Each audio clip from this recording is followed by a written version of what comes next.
Hey guys, it's Charles here at Russell Realty. I just wanted to speak with you a little bit about fixture leases and particularly solar panels. So this is just a quick video I wanted to make regarding an experience I had this week with representing a buyer who was purchasing a home that has solar panels on it, and the homeowner has it on a lien and not a lease. So many of us know that solar panels are becoming more prevalent, and we're starting to see those a lot more frequently on homes and in home sale transactions. So it's really important that we address these things properly and that we don't confuse things in the contract where we might be putting our client in a bind on a potential lease or losing access to something that they thought was going to be there. So this is just really today going to talk specifically about this solar panel experience that I had. So there is a couple of different ways that we see it. One, let me just preface it by saying we're assuming that the solar panels that are on the house are not paid off and fully owned and conveyable by the homeowner. And so in this case, you're either going to have a lease that the homeowner is engaged in with the provider of the solar panels, or they're going to have a lien on it that is kind of like a mortgage or a loan, as it were, to pay those off so that they would fully own them at some point in the future.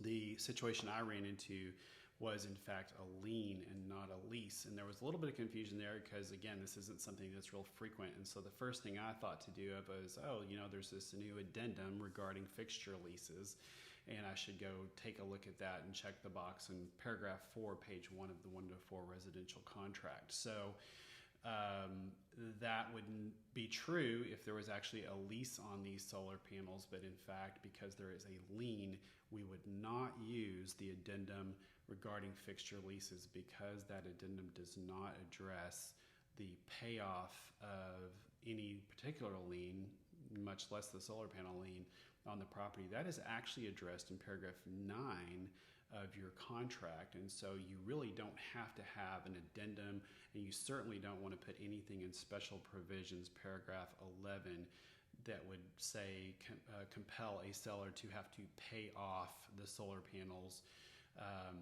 prior to close or something like that. We are not attorneys. Obviously, we can't write that kind of language in there, so obviously you would not want to ever do that.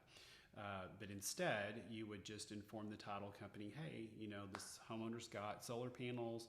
They are going to pay off the lien on the solar panels, and then those panels are going to convey. It is attached to the home, so they would convey unless they were excluded. Now, if for some reason it is a lease, you are going to have to go with the addendum regarding fixture leases, and I will probably cover that in a different video because I want to keep these kind of short. But do know that you would check the box in paragraph 4, I believe it's 4B, regarding fixture leases, and then you would use the addendum regarding fixture leases, and you would notate what it is that is being leased in paragraph A.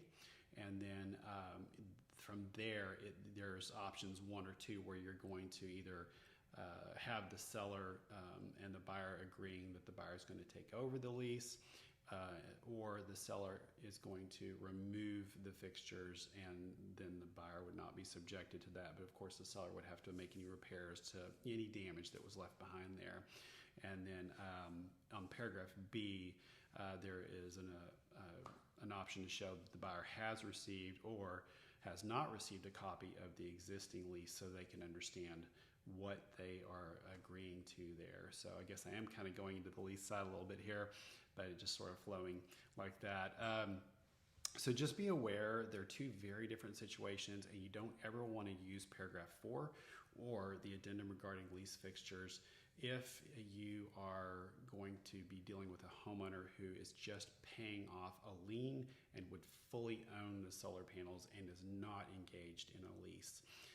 And then, of course, the reverse is true. If they're in a lease, then that has to be determined. Is the buyer going to pick up the lease and keep the product, or is the product going to be removed, in this case the solar panels removed from the house, and have the have the homeowner actually make any repairs to damaged areas of the roof or anywhere that the solar panels were attached. So just wanted to give some clarity there, and if you have any questions about that, certainly reach out to me. It's really important that we get that one right. more videos to come, and I hope this helped you out with this particular subject. Y'all have a great day.